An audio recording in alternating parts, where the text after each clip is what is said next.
en la sociedad moderna como un hito muy importante de la medicina, la aparición o el descubrimiento de las vacunas, gracias a Edward Jenner, quien descubrió la vacuna contra la viruela, que actualmente se sigue considerando un gran aporte para la medicina, ¿no? Gracias a este descubrimiento va a surgir la medicina no solamente como un concepto de curar enfermedades, sino también de prevenirlas, es decir, que podemos ayudar a las personas antes de que se enfermen a que no se enfermen. Y eso también llega a ser parte de la función del médico, ¿no? Y ya aparece entonces en la sociedad moderna, la medicina ya se empieza a dividir en sus diversas áreas, ¿no? Ya para el siglo XIX ya tenemos bien claritas qué áreas existen y que actualmente se siguen subdividiendo, pero ya en ese entonces se puede sentar un poquito de bases en la división, ¿no? Además, vamos a ver que la medicina es una ciencia que avanza constantemente, ¿no?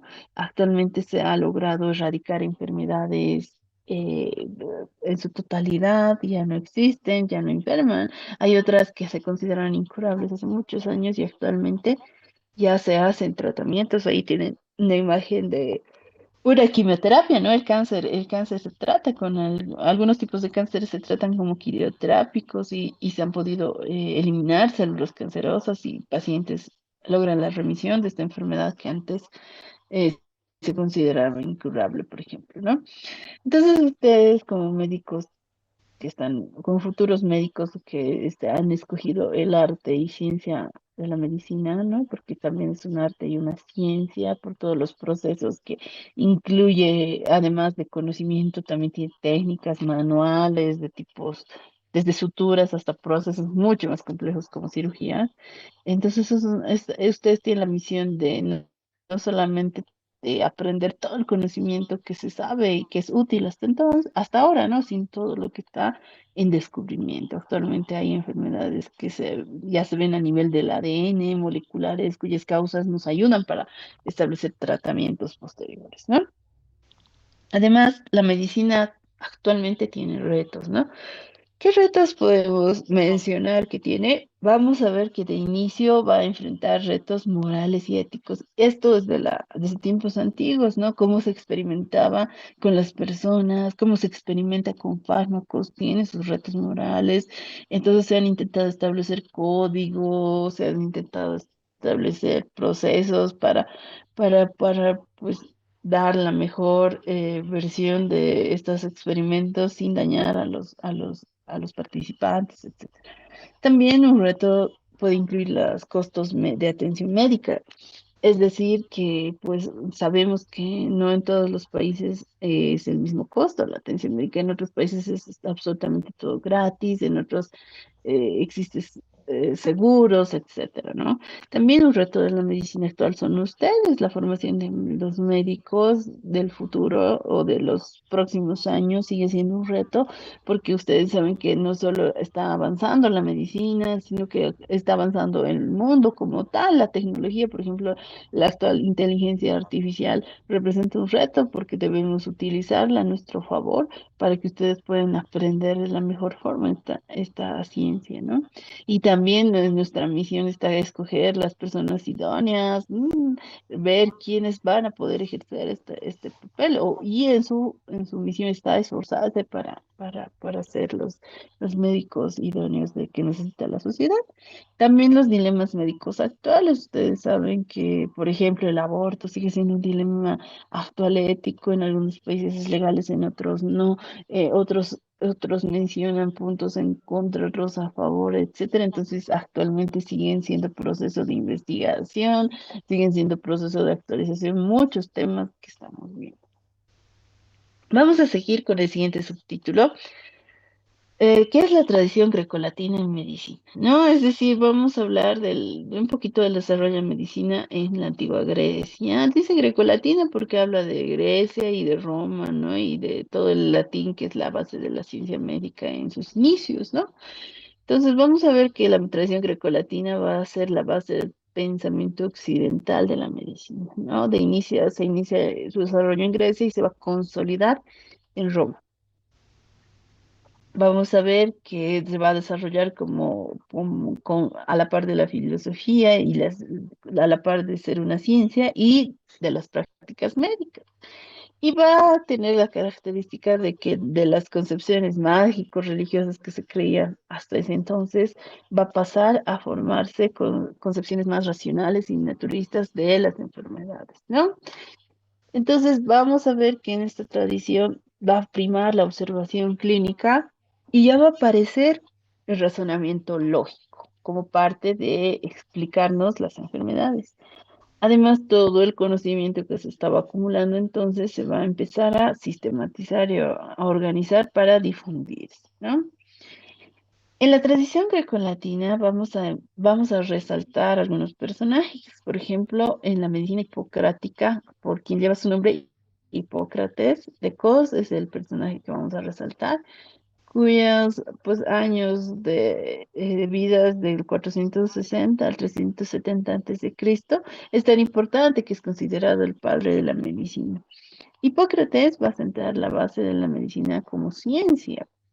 Ya vamos a ver ahorita cómo ha hecho eso, pero también durante su tiempo aparece el concepto de fisis, que es la naturaleza como fuerza sanadora. Entonces, en su época también nos habla de que la naturaleza no solo enferma, sino también que es capaz de sanar, como por ejemplo pasa actualmente los resfriados, ustedes si no toman ningún medicamento, logran sanar gracias a todos los procesos biológicos naturales que tienen. Entonces aparecen esos conceptos, ¿no? De que las enfermedades pueden sanarse de manera natural.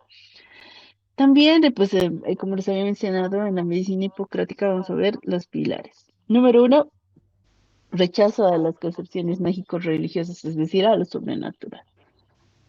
Otro punto importante sería la teoría humoral. Hipócrates hizo la teoría humoral basándose en cuatro humores que son como líquidos de los que depende la salud. Entonces, que cuatro humores que tenemos en nuestro cuerpo, que son sangre, flema, bilis amarilla y bilis negra, que según Hipócrates necesitas que todas estas estén en equilibrio para tener salud, ¿no?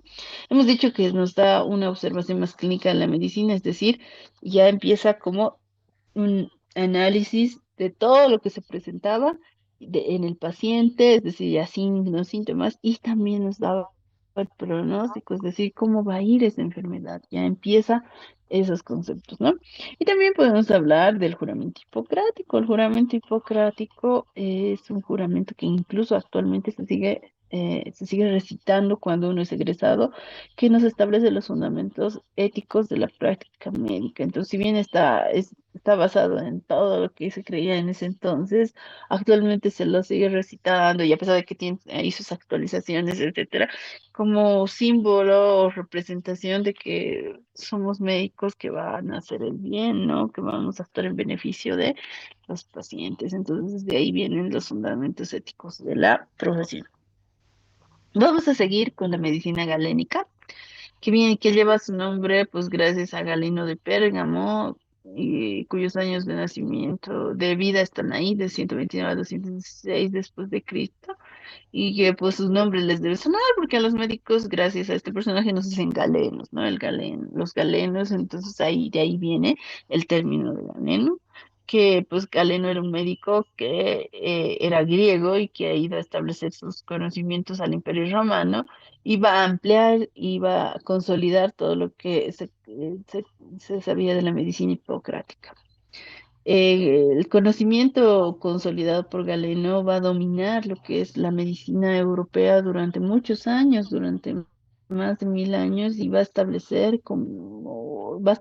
como fundamento, como base en las universidades medievales antiguas hasta el Renacimiento, ¿no? Entonces ha sido importante lo que ha hecho. ¿Y qué ha hecho? Pues primero ha sintetizado la medicina, la anatomía y la filosofía aristotélica como bases de la medicina. Además, va a empezar descripciones anatómicas, es decir, de órganos que gracias a disecciones que se hacían en animales.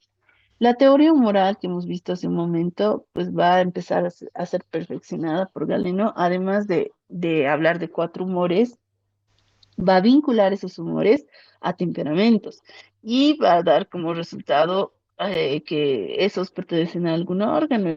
Y ahí tienen la imagen, el melancólico, flemático, colérico y sanguíneo, ¿no? Esos son los temperamentos vinculados a los humores. Y, por ejemplo, digamos, el colérico era relacionado con la bilis amarilla y lo relacionaban bastante con el hígado. El hígado era un órgano muy extremo, muy importante en ese entonces y actualmente es un órgano que se considera muy importante para el cuerpo, ¿no? Pero ya desde entonces estaban ellos asociando signos, síntomas con órganos, que es base del conocimiento actual, ¿no? Y también lo que habíamos mencionado, que la medicina pasa a ser de un concepto mágico religioso a un razonamiento lógico, es decir, una serie de pasos mentales para poder explicar el por qué le estaba sucediendo eso al paciente.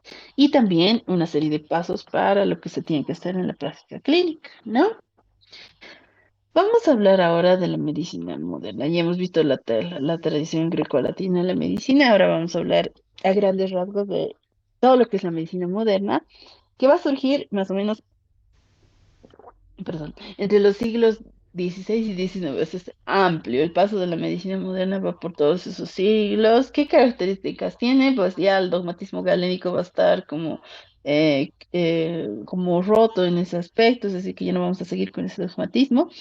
Va a haber mayor uso de la observación, experimentación y la anatomía basada ya en disecciones humanas, ya no en animales, y ahí tenemos personajes que han realizado eso, Vesalio y Hervey, ¿no? Entonces ahí tenemos la imagen de una disección humana y en esa época, ¿no?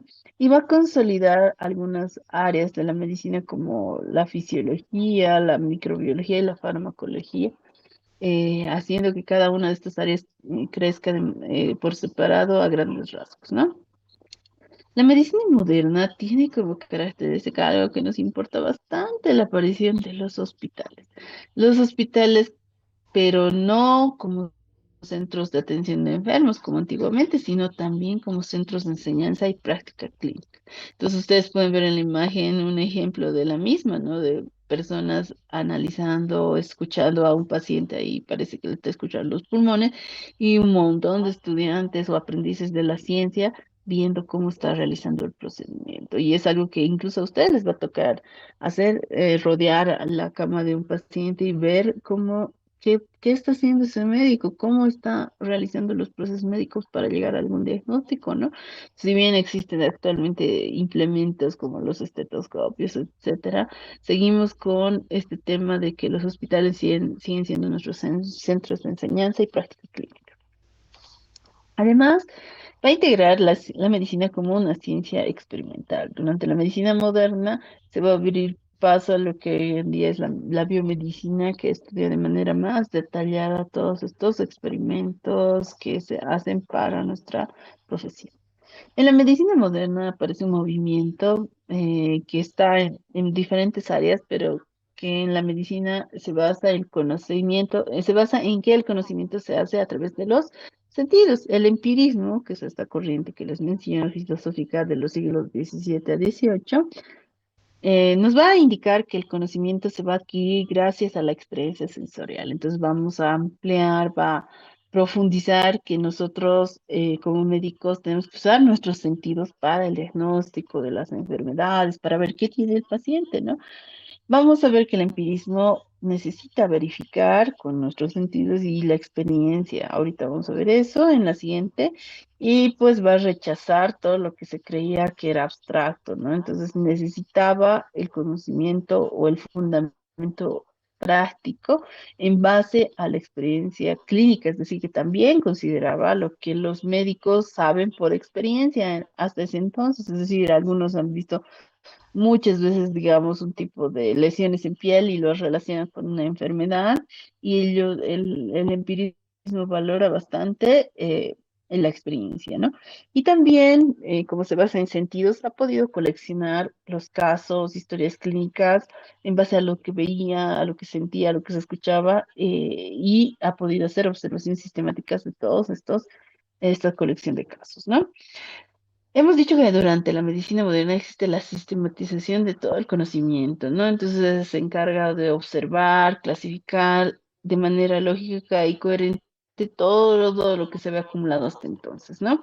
Y haciendo como resultado que se pueda organizar o clasificar las enfermedades y síntomas de acuerdo a lo que se había observado con todo lo que hemos visto de la